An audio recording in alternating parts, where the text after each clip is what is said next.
90 લાખ પુસ્તકો, 9 માળની લાઇબ્રેરી, દુનિયાની પ્રથમ residential university Nalanda university. Nalanda university 1500 વર્ષ પહેલાં ભારતમાં બની હતી. ભારતની શાન કુમાર ગુપ્તે રાખી. રાજા હર્ષવર્ધન અને પાલઘર રાજાએ આ યુનિવર્સિટી ઉડાન લીધી હતી. આ યુનિવર્સિટીમાં નાગા અર્જુન, આર્યદેવ જેવા મહાન શિક્ષકો વિદ્યા આપતા હતા. અહીં ખૂબ જ હોશિયાર વિદ્યાર્થી રહેતા હતા અને વિદ્યા લેતા હતા. અહીં ચીનથી, પર્શિયાથી પણ ભણવા માટે વિદ્યાર્થી આવતા હતા.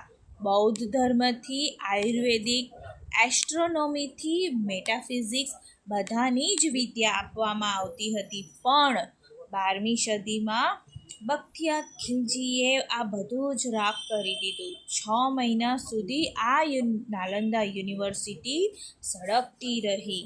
નાલંદા યુનિવર્સિટી એ દુનિયામાં નામ રોશન કર્યું હતું.